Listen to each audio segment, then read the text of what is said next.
আজকে পড়ব ক্লাস 8-এর পথের পাঁচালী।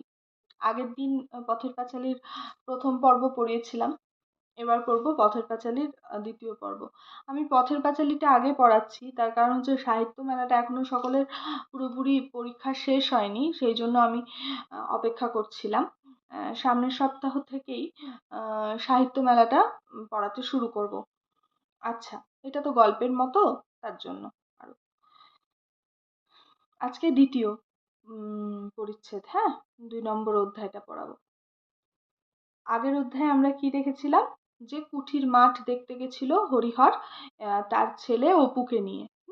আমরা আগের এতে হরিহরের কথা পেয়েছি, অপুর কিরকম বৈশিষ্ট্য, অর্থাৎ অপুর চঞ্চলতার পরিচয় পেয়েছি। ওরা কি দেখতে গেছিল? নীলকণ্ঠ পাখি দেখতে গেছিল কুঠির মাঠে, তাই তো? কুঠির মাঠে দেখতে গেছিল নীলকণ্ঠ পাখি মাঘ মাসের শেষে, সরস্বতী পুজোর ইয়ের দিন, কি বলে, মাঘ মাসের শেষে সরস্বতী পুজোর বিকেল বেলা গেছিল। আর সেখানে অপু কি দেখেছিল? খরগোশ দেখেছিল, আর বিচুতি পাতা বা আলকুশিতে হাত দিতে যাচ্ছিল। এরপরে আমরা আজকে পড়ব সকালবেলা 8টা কি 9টা, হরিহরের পুত্র আপন মনে রোয়াকে বসিয়া খেলা করিতেছে। রোয়াক মানে ঘরের বারান্দায়, হ্যাঁ, রোয়াকে বসিয়া খেলা করিতেছে। তাহার একটা ছোট টিনের বাক্স আছে, সেটা ডালা ভাঙা। বাক্স, ডালা বলতে বাক্সটা যে বন্ধ করে, টিনের বাক্স এরকম 4টা বাক্স, যে এই ডালাটা থাকে বন্ধ করা, সেই ডালাটা ভেঙে গেছে। বাক্সের সমুদয় সম্পত্তি সে উপুর করিয়া মেঝেতে ঢালিয়াছে। সমুদয় মানে সমস্ত সম্পত্তি, বাক্সের মধ্যে যা তার সম্পত্তি ছিল সে সব উপুর করে ঢেলেছে মেঝেতে। একটা রং ওঠা কাঠের ঘোড়া, 4 পয়সা দামের একটা টোল খাওয়া টিনের ভেপু বাসি, গুটিকত কড়ি, এগুলি সে মায়ের অজ্ঞাতসারে লক্ষ্মী পূজার কড়ির চুপড়ি হইতে খুলিয়া লইয়াছিল ও পাছে কেহ টের পায় এই ভয়ে সর্বদা লুকাইয়া রাখে। একটা 2 পয়সা দামের পিস্তল, কতকগুলো শুকনো নাটা ফল, দেখিতে ভালো বলিয়া তাহার দিদি কোথা হইতে অনেকগুলি কুড়াইয়া আনিয়াছিল। নাটা ফল মানে বনের এমনি ফল। কিছু তাহাকে দিয়াছে, কিছু সে নিজের পুতুলের বাক্সে রাখিয়া দিয়াছে।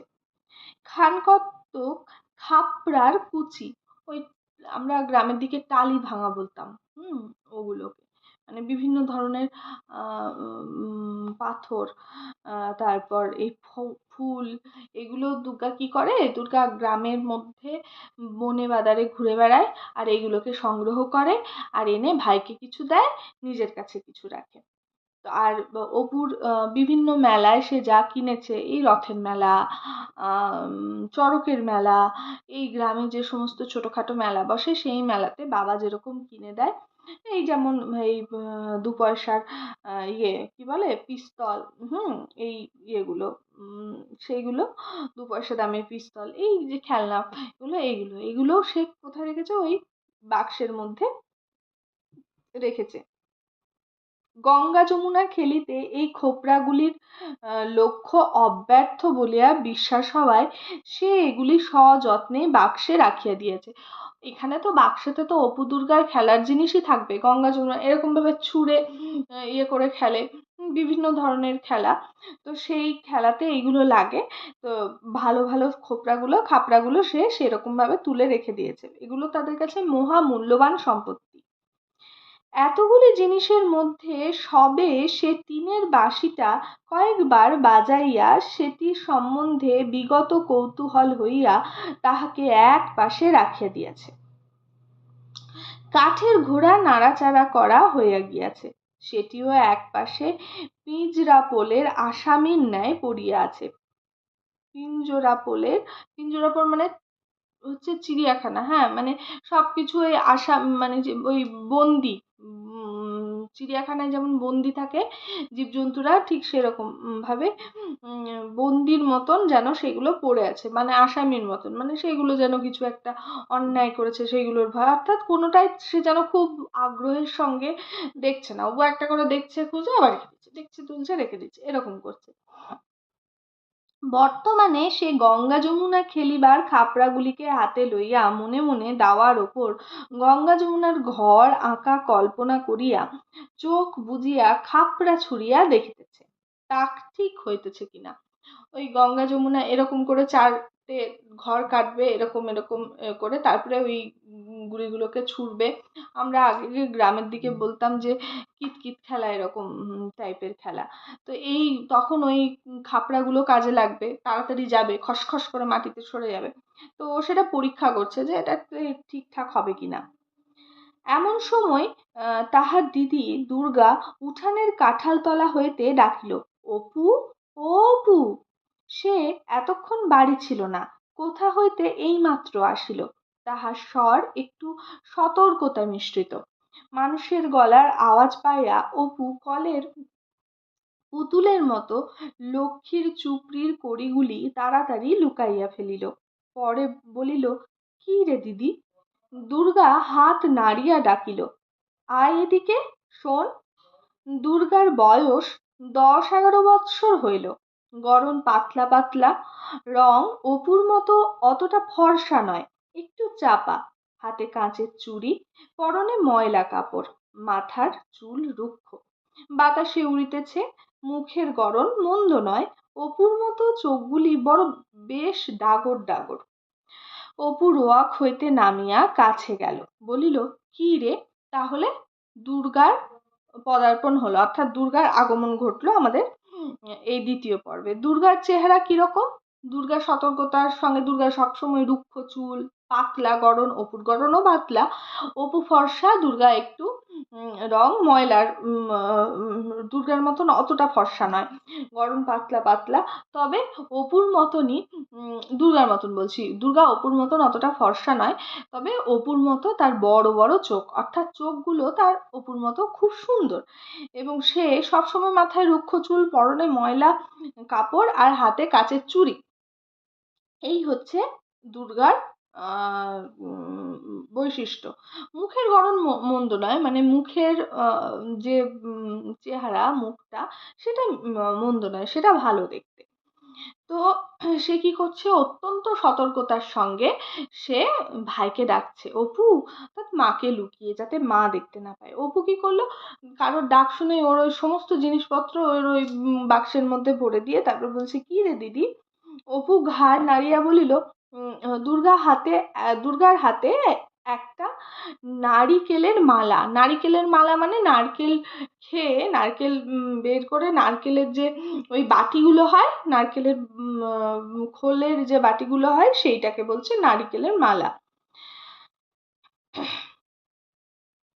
দুর্গার হাতে একটা নারিকেলের মালা, সেটি সে নিচু করিয়া দেখাইল, কতগুলি কাঁচা আম বাটা। তাহলে দুর্গা কি করলো, নারকেলের মালাটা একটু নিচু করে ভাইকে দেখালো, কতগুলো কচি আম কাটা, কচি আম কেটে নিয়ে এসেছে, বাটা নয়, সরি। সুর নিচু করিয়া বলিল, মা ঘাট থেকে আসেনি তো? মানে আস্তে আস্তে ভাইকে বলছে, যাতে মা শুনতে না পায়। মা ঘাট থেকে আসেনি তো? আমরা যেরকম বলতাম ছোটতে, বা তোমরা যেরকম বলো, অনেকটা সেরকম। কোনো দুষ্টু বুদ্ধি কাজে হলে, কোনো দুষ্টু কাজ করতে গেলে, অর্থাৎ বাড়িতে কাউকে লুকিয়ে কোনো কিছু করতে গেলে, তখন তো এরকম আওয়াজ করেই বলতে হয়, যাতে না শুনতে পায়, যে ঘাট থেকে মানে পুকুর ঘাট থেকে। অপু ঘাড় নাড়িয়া বলিল, অর্থাৎ না। দুর্গা চুপি চুপি বলিল, একটু তেল আর নুন নিয়ে আসতে পারিস? আমের কুশি জারাবো, মানে আমের কুশি মানে ওই যে কচি কচি আমের টুকরোগুলো, সেগুলো জারাবো, মানে মাখবো। কি দিয়ে মাখবো? নুন আর তেল। অপু আহ্লাদের সহিত বলিয়া উঠিল, কোথায় পেলি রে দিদি? দুর্গা বলিল, পটলিদের বাগানে সিঁদুর কৌটোর তলায় পড়েছিল, আনদি কি একটু নুন আর তেল? অপু দিদির দিকে চাহিয়া বলিল, তেলের ভাঁড় ছুলে মা মারবে যে, আমার কাপড় যে বাসি। বাসি মানে স্নান করে কাঁচা কাপড় পরেনি, সকালে তার স্নান করে যে কাপড় পরা হয় তাকে বলে কাঁচা কাপড়, আর যে কাপড় পরে রাত্রে ঘুমোতে যায় বা ঘুমোয় সেই কাপড়কে বলে বাসি কাপড়। অর্থাৎ অপু স্নান হয়নি তাই অপু কাঁচা কাপড় পরেনি, বলছে আমার ওই কাপড় পরে সে শুয়েছে, তার কাপড় বাসি হয়ে গেছে। তুই যা না শিগগির করে, মা আসতে ঢের দেরি। খাড় কাচতে গিয়েছে। খাড় কাচতে মানে কাপড় কাচতে। কাপড় তখনকার দিনে খাড় দিয়ে কাচা হতো। ওই কাপড় কাচা আমরা যেরকম সাবান বলি বা সার্ফ বলি, গুঁড়ো সাবান বলি, ওরা খাড় বলতো। খাড় কাচতে গিয়েছে অর্থাৎ কাপড় খাড় দিয়ে কাপড় কাচতে গিয়েছে। শিগগির যা মানে তাড়াতাড়ি যা নিয়ে আয়। অপু বলিল, নারকেল মালাটা আমায় দে, ওতে ঢেলে নিয়ে আসবো। তুই খিড়কি দরে গিয়ে দেখ মা আসছে কিনা। আগের দিন বলেছিলাম গ্রামের দিকের বাড়িতে দুটো দরজা হয়, একটা খিড়কির দরজা আর একটা হচ্ছে সদর দরজা। আর গ্রামের মহিলারা তারা স্নান করে সর্বদা খিড়কি দরজা দিয়ে আসতেন, সদর দরজা দিয়ে আসতেন না, কারণ অনেক অপরিচিত মানুষ, মানে অপরিচিতও ঠিক না, যারা অপরিচিত মানুষ বা বাইরের কেউ আসা যাওয়া করতে হলে ওই সদর দরজা দিয়ে করতো, তাই বাড়ির মহিলারা ওই খিড়কি দর দিয়ে যাওয়া আসা করতো, বিশেষ করে স্নান করতে যাওয়া আসার সময় তো বটেই। তাই অপু বলছে যে নারকেল মালাটা আমাকে দে, ওটাতে নুন আর তেল নিয়ে আসবো, ওকে তো নুন আর তেলটা কিছুতে নিয়ে আসতে হবে। আর খিড়কির দরে গিয়ে দিদিকে বলছে মা দেখ মা আসছে কিনা। দুর্গা নিম্নস্বরে বলিল, তেল টেল যেন মেঝেতে ঢালিস নে, সাবধানে নিবি, নইলে মা টের পাবে, মানে মা বুঝতে পারবে। তুই তো একটা হাবা ছেলে, মানে তুই তো একটা বোকা ছেলে, সাবধানে নিস, এটা বলতে চেয়েছে। অপু বাড়ির মধ্য হইতে বাহির হইয়া আসিলে দুর্গা তাহার হাত হইতে মালা লইয়া আমগুলি বেশ করিয়া মাখিল। বলিল, নে হাত পাত, মানে ওই তেল আর নুন অপু নিয়ে আসলো, দুর্গা ভালো করে মেখে তারপর অপু বলছে নে হাত পাত। তুই অতগুলো খাবি দিদি? ভাইকে অল্প দিয়েছে। অতগুলো বুঝি হলো? এই তো ভারী বেশি। যা। আচ্ছা নে আর দুখানা। আচ্ছা বেশি হলো। তারপরে তারও মনে হলো দুর্গা কিন্তু ভাইকে ভীষণ ভালোবাসে, ভাইও দিদিকে ভীষণ ভালোবাসে। আর দুটো দিল। বাহ, দেখতে বেশ হয়েছে রে, একটা লঙ্কা আনতে পারিস? আর একখানা দেবো তাহলে। আমরা যেরকম ছোটতে বা তোমরা যেরকম ছোটতে বাচ্চাদেরকে তোমাদের থেকে ছোট ভাইদেরকে বলে এটা এনে দিবি তাহলে এটা দেবো। অপুকে সেরকম দুর্গা বলছে যে এর সাথে এই নুন আর তেলের সাথে যদি একটা লঙ্কা হতো তাহলে এই আমগুলো খেতে আরো দারুণ হতো। তখন বলছে যে তুই নিয়ে আসবি একটা লঙ্কা, তাহলে আর একটা দেবো। লঙ্কা কি করে পারবো দিদি, মা তো তক্তার ওপর রেখে দেয়, আমি যে নাগাল পাই না। তক্তা মানে ওই মাটির বাড়িতে যে কড়ি কাঠগুলোর আছে, ওইখানে একটা মাটির বাড়িতে রাখার জায়গা থাকতো, হ্যাঁ।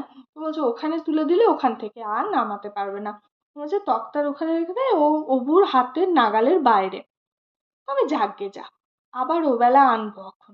এখন পটলিতে ডোবার ধারে আম গাছটায় গুটি যা ধরেছে, দুপুরের রোদে দুপুরের রোদে তলায় ঝরে পড়ে। মানে পটলিদের ওখানে প্রচুর আমের গুটি এসেছে, রোদ্রে দুপুরের বেলায় প্রচন্ড রোদ্রে তারপরে ঝরে পড়ে অনেকগুলো, তখন সেগুলো নিয়ে আসবে। দুর্গাদের বাড়ির চারিদিকেই জঙ্গল। হরিহর রায়ের জ্ঞাতি ভ্রাতা নীলমণি রায় সম্প্রতি গত বৎসর মারা গিয়াছেন। তাহার স্ত্রী পুত্র কন্যা লইয়া নিজ পিত্রালয়ে বাস করিতেছেন। কাজেই পাশের এই ভিটাও জঙ্গলাবৃত হইয়া পড়িয়া আছে। নিকটে আর কোনো লোকের বাড়ি নাই। 5 মিনিটের পথ গেলে তবে ভুবন মুখুজ্জেদের বাড়ি। তাহলে হরিহরের জ্ঞাতি ভাই নীলমণি রায় মারা গিয়েছেন গত বছর, এবং তার স্ত্রী ছেলে মেয়ে নিয়ে বাপের বাড়ি চলে গেছে। তাই তাদের বাড়ির আশেপাশে ওই যে নীলমণি রায়ের যে জায়গা, সেটা পুরো জঙ্গলে আবৃত হয়ে আছে, এবং তার জন্য অপুদের বাড়ি থেকে চারপাশটা নির্জন প্রায়। তাদের বাড়ি থেকে 5 মিনিট হেঁটে গেলে তবে ভুবন মুখুজ্জেদের বাড়ি। হরিহরের বাড়িটাও অনেক দিন হইয়া গেল মেরামত হয় নাই। সামনের দিকে রোয়াক ভাঙা, ফাটলে বন বিচুতি ও কালমেঘ গাছের বন গজাইয়াছে। ঘরের দৌড় জানালা কপাট সব ভাঙা, নারিকেলের দড়ি দিয়া গড়াদের সঙ্গে বাঁধা আছে। খিড়কির দৌড় ঝনাত করিয়া খুলিবার শব্দ হইল এবং একটু পরেই সর্বজয়ার গলা শোনা গেল, দুর্গা, ও দুর্গা। দুর্গা বলিল, মা ডাকছে, যা দেখে আয়, ওখানা খেয়ে যা, মুখে যে নুনের গুঁড়ো লেগে আছে, মুছে ফেল। তাহলে কি বলছে যে এই এবার আসছে, ও হরিহরের বাড়ির অবস্থাও কিন্তু খুব একটা ভালো নয়। নীলমণি রায়ের বাড়িতে তো কেউ নেই, সেজন্য জঙ্গল হয়ে গেছে, আর হরিহর দারিদ্র্যের জন্য বাড়ি সারাই করতে পারছে না, তার জন্য তার বাড়িতেও বিভিন্ন জায়গায় এরকম বনকলমি, বিচুটি, বন বিচুটি, কালমেঘ, এই সমস্ত কিছু তৈরি হয়ে ওর বাড়িটাও অবস্থা খারাপ, ও দরজা কপাটও সব ভাঙা, ঠিক করতে পারছে না। তো এরপরে খিড়কির দরজা, ঝনাত করে খিড়কি দরজা খোলার আওয়াজ, সর্বজয়ার গড়া মেয়েকে ডাকে। দুর্গা বলে যে যা দেখে আয়, মা ডাকছে। আর অপুর মুখে নুন লেগে আছে, ওই নুন দিয়ে খাচ্ছিল আমের কুশি, তখন নুনটা মুছে দেয়, বলে মুছে ফেল। মায়ের ডাক আর একবার কানে গেলেও দুর্গার এখন উত্তর দিবার সুযোগ নাই, মুখ ভর্তি ওই আম খেয়ে। সে তাড়াতাড়ি জারানো আমের চাকলাগুলি খাইতে লাগিল। পরে এখনো অনেক অবশিষ্ট আছে দেখিয়া কাঁঠাল গাছটার কাছে সরিয়া গিয়া গুড়ির আড়ালে দাঁড়াইয়া সেগুলি গ্রাসে গিলিতে লাগিল। অপু তাহার পাশে দাঁড়াইয়া নিজের অংশ প্রাণপণে গিলিতেছিল, কারণ চিবাইয়া খাওয়ার আর সময় নাই। খাইতে খাইতে দিদির দিকে চাহিয়া সে দোষ সম্বন্ধে সচেতনতা সূচক হাসি হাসিল।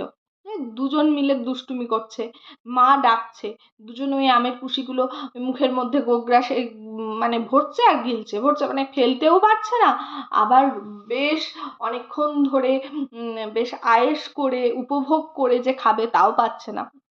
এটা যে তারা অন্যায় করছে, আর মা জানতে পারলে যে মা তাদেরকে দুজনের পিঠেই ঠিক প্রহার দেবে, সেটা বুঝে দুই ভাই বোন কি করছে, অপু দিদির দিকে একটু মানে সচেতনতা পুরো মিটিমিটি হাসলো, বাচ্চারা যেরকম করে আর কি।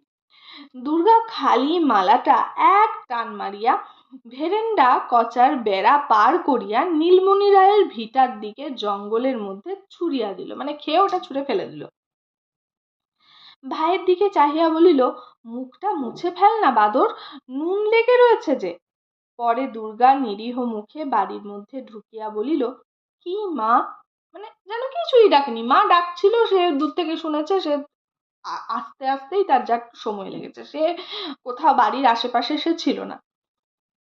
কোথায় বেরোনো হয়েছিল শুনি, একলা নিজে কত দিকে যাব, কাল থেকে খাড় কেচে গা গতর ব্যথা হয়ে গেল, একটুখানি যদি কোনো দিক থেকে আসান আছে তোমাদের দিয়ে, কত বড় মেয়ে, সংসারের ফুটো গাছটা ভেঙে দুখানা করা নেই, কেবল পাড়ায় টোকলা সেধে বেড়াচ্ছেন, সে বাদর কোথায়? দুর্গার মা, দুর্গা এসছে, বলছে মাকে ডাকছিলে কি মা, বলে এসছে, তখন বলছে যে কোনো কাল থেকে, অর্থাৎ কাপড় কাচতে কাচতে শরীরে ব্যথা হয়ে গেছে, এত বড় মেয়ে, বাড়িতে কোনো কাজ করছো না, কি করব তোমাদেরকে নিয়ে, এই তার মায়ের মানে অভিযোগ। বলছে সে বাদরটা কোথায়? এখানে বাদর বলতে অপুর কথা বলা হয়েছে, ছেলের কথা। অপু আসিয়া বলিল, মা খিদে পেয়েছে, রোসো একটুখানি দাঁড়াও বাপু, একটুখানি হাফ জিরোতে দাও, তোমাদের রাত দিন খিদে আর রাত দিন ফরমায়েশ। ও দুর্গা, দেখ তো বাছুরটা হাঁক পাচ্ছে কেন? বলছে, ও দুর্গা দেখ তো বাছুরটা কেন হাঁক পাচ্ছে, বাছুর ডাকছে। রোসো মানে হচ্ছে বসো বসো বসো, সারা একটু দাঁড়াও বাপু, তাই বলছে একটু হাফ জিরোতে, মানে একটু হাফ ছাড়তে দাও, রাত দিন শুধু খিদে আর রাত দিন শুধু ফরমায়েশ, মানে আদেশ, এটা খাবো ওটা খাবো, এই আবদার। খানিকটা পরে সর্বজয়া রান্নাঘরের দাওয়ায় বটি পাতিয়া শস্য কাটিতে বসিল। অপু কাছে বসিয়া পড়িয়া বলিল, আর একটু আটা বের করো না মা, মুখে বড্ড লাগে। কি বলছে? শস্য, ওই বাটিতে শশা, সরি ভুল বললাম, খানিকটা পরে সর্বজয়া রান্নাঘরের দাওয়ায় বটি পাতিয়া শশা কাটিতে লাগলো। ওই যে শশা কেটে আমরা এরকম করে করে করে করে শশার একটা আঠা বের করি সাদা রঙের, তারপরে খোসা ছাড়িয়ে তারপরে শশাটা খাওয়া হয়, তো সেই আঠা বের করছে। শশাটা কাটতে বসে অপু বলছে, মা আর একটু বের করো না, মুখে বড্ড লাগে, মানে মুখে মুখে তেতো লাগে, সেটা বোঝাতে চেয়েছে। দুর্গা নিজের ভাগ হাত পাতিয়া লইয়া সংকুচিত সুরে বলিল, চাল ভাজা আর নেই মা, মানে চাল ভাজা দিয়ে খাবে। অপু খাইতে খাইতে বলিল, উফ, চিবোনো যায় না, আম খেয়ে দাঁত টোকে, মানে মাকে তো বলা যাবে না, কিন্তু ওর দাঁত ওই যে গোগ্রাসে আমগুলোকে গিলেছে, গিলতে গিয়ে কিছু চিবিয়েওছে কচর মচর করে, দাঁত গেছে টোকে, এবার আর শশাটাকে চিবোতে পারছে না, বলছি উফ, চিবোনো যায় না, দাঁত আম খেয়ে দাঁত টোকে। দুর্গার ভ্রুকুটি মিশ্রিত চোখটে পায় বাধা পাইয়া তাহার কথা অর্ধপথেই বন্ধ হইয়া গেল। মানে ও যেই বলেছে দিদি সেই কটমট করে ভাইয়ের দিকে তাকিয়েছে, যে এটা কি বললো, ব্যাস ওর অর্ধেক কথা বলে অর্ধেক বন্ধ হয়ে গেল। তাহার মা জিজ্ঞাসা করিল, আম কোথায় পেলি? মা তো কথাটা শুনতে পেয়ে গেছে। সত্য কথা প্রকাশ করিতে সাহসী না হইয়া অপু দিদির দিকে জিজ্ঞাসা সূচক দৃষ্টিতে চাহিল। সর্বজয়া মেয়ের দিকে চাহিয়া বলিল, তুই ফের এখন বেরিয়েছিলি বুঝি? অপু কি করলো, আর কি বলবে বুঝতে পারছে না, সে এবার দিদির দিকে তাকাচ্ছে, অর্থাৎ সে ভয়ে নার্ভাস হয়ে গেছে, মায়ের ভয়ে কি করবে সে দিদি, আর মা তাতে বুঝে গেল যে যা বোঝার। আর দুর্গা গেল রেগে। দুর্গা বিপন্ন মুখে বলিল, ওকে জিজ্ঞেস করো না, আমি আমি এই তো এখন কাঁঠাল তলায় দাঁড়িয়ে, তুমি যখন ডাকলে তখন তো। দুর্গা বলছে, আমি তো এই কাঁঠাল তলায় দাঁড়িয়েছিলাম, দাঁড়িয়ে কিছু একটা বলছো, তুমি তুমি ডাকলে চলে আসলাম। স্বর্ণ গোয়ালিনী গায়ে দুহিতে আসায় কথাটা চাপা পড়িয়া গেল। তাহার মা বলিল, যা, বাছুরটা ধরগে যা, ডেকে ডেকে সারা হলো, কমলে বাছুর, ও স্বর্ণ, এত বেলা করে এলে কি বাঁচে? একটু সকালে করে না এলে এই তেপ্পোহর পর্যন্ত বাছুর বাঁধা, মানে স্বর্ণ গোয়ালিনী মানে ওদের বাড়িতে যে গরু আছে সেই গায়ের দুধ দুইতে এসছে, তো বাছুরটা চিৎকার করছে, বাছুরকে ধরতে হয় যেহেতু দুধটা বাছুর খেতে চাইবে। তখন অপুর মা বলছে, অপু দুর্গার মা বলছে, ও শোন না, এত দেরি করে আসলে হয়, বাছুর যে এত, মানে তেপ্পোহর মানে হচ্ছে 3 প্রহর বেলা, মানে দুপুর পেরিয়ে গেছে, হ্যাঁ, অর্থাৎ অনেক বেলা হয়ে গেছে, সেটা বোঝাতে গিয়ে বলে যে এত বেলা পর্যন্ত বাছুরটাকে যদি বেঁধে রাখা হয় তাহলে বাঁচবে কি করে, কারণ বাছুর তো দুধ দোয়ানো হয়নি বলে বাছুরকে দুধ দেয়নি, দুইয়ে চলে যাবে, নাহলে বাছুরকে প্রথমে দিলে বাছুর সব দুধটুকু খেয়ে ফেলবে, এটাই করে। দিদির পিছনে পিছনে অপুও দুধ দোয়া দেখিতে গেল। সে বাহির উঠোনে পা দিতেই দুর্গা তাহার পিঠে দুম করিয়া নির্ঘাত এক কিল বসাইয়া দিয়া কহিল, লক্ষ্মী ছাড়া বাঁদর।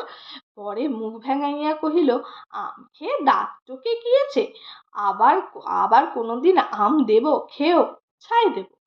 এই ও বেলায় পটলিদের কাকুরতলির আম কুড়িয়ে এনে ঝাড়াবো, এত বড় বড় গুটি আম, মিষ্টি যেন গুড়, দেবো তোমায়, খেয়েও এখন, হাবা একটা কোথাকার, যদি এতটুকু বুদ্ধি থাকে।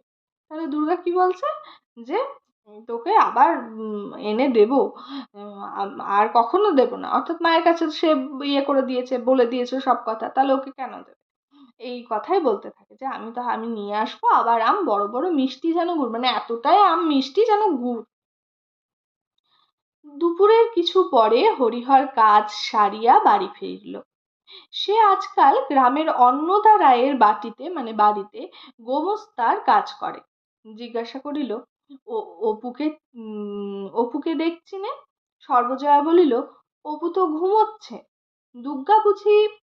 সে সেই খেয়ে বেরিয়েছে, সে বাড়ি থাকে কখন? দুটো খাওয়ার সঙ্গে যা সম্পর্ক, আবার সেই খিদে পেলে আবার আসবে। কোথায় কার বাগানে কার আমতলায় জামতলায় ঘুরছে এই চৈত্র মাসের রৌদ্রে, মানে চৈত্র মাসের রৌদ্রে, চৈত্র মাসে কালবৈশাখী হয়, ঝোড়ো হাওয়া বয়, রোদ হয় ভীষণ, হ্যাঁ, রোদের সঙ্গে ঝোড়ো হাওয়া আসে, তো ওই রোদে কেউ তো বেরোতেই পারে না দুপুরবেলায়, আর সের মধ্যে দুর্গা ঘুরে বেড়াচ্ছে। ফের দেখো না, এই জ্বরে পড়লো বলে, অত বড় মেয়ে, বলে বোঝাবো কত, কথা শোনে না কানে নেয়। তাহলে বাবা ফিরে এসে বলছে অপু কোথায়, ও অপু ঘুমোচ্ছে। দুর্গা কোথায়, বলছে কথা শোনে না, কোথায় কোথায় ঘুরে বেড়ায়, তার খাওয়ার সাথে শুধু সম্পর্ক, খেয়ে বেরিয়ে গেছে, আবার খিদে পাবে তখন বাড়ি আসবে। এই সময়ে মেয়ে দুর্গা কোথা হইতে পা টিপিয়া টিপিয়া আসিয়া বাহিরের দুয়ারের আড়াল হইতে সতর্কতার সহিত একবার উঁকি মারিল, এবং অপর পক্ষ সম্পূর্ণ সজাগ দেখিয়া ওধারে পাঁচিলের পাশ বাহিয়া বাহির বাটির রোয়াকে উঠিল, মানে বাইরের দালানে উঠল। হুম, এবং অপর পক্ষ সম্পূর্ণ সজাগ দেখিয়া ওধারে পাঁচিলের পাশ বাহিয়া বাহির বাটির রোয়াকে উঠিল। উঠানে নামিয়া সে কাঁঠাল তলায় দাঁড়াইয়া কি করিবে ঠিক করিতে না পারিয়া নিরুৎসাহ ভাবে এদিক ওদিক চাহিতে লাগিল। পরে হঠাৎই কি ভাবিয়া রুক্ষ চুলগুলি বাতাসে উড়াইতে উড়াইতে মহা খুশির সহিত পুনরায় সোজা বাটির বাহির হইয়া গেল।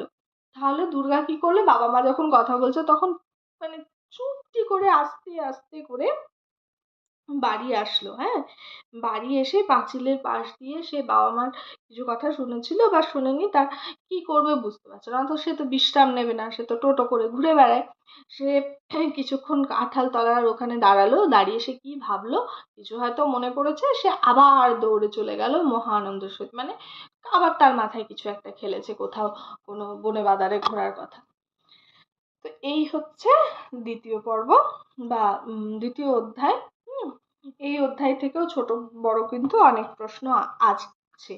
আমি তোমাদের কিছু প্রশ্ন, ছোট প্রশ্ন করে দিতে, মানে প্রশ্নগুলো নিয়ে আসতে পারি। হুম, ভালো করে পাঠ্য বইটা ভালো করে পড়বে, কারণ পাঠ্য বইটা যত তুমি ভালো করে পড়বে তত এই ছোট প্রশ্নগুলোর উত্তর দিতে পারবে, আর ছোট প্রশ্নগুলো ঠিকঠাক উত্তর দিলে পরে সেখানে অনেক বেশি নম্বর আসে, বড় প্রশ্নও তুমি লিখতে পারবে। তো ভালোভাবে পাঠ্য বইটা পড়বে। আজকের মতো এইটুকুই। হুম, টাটা।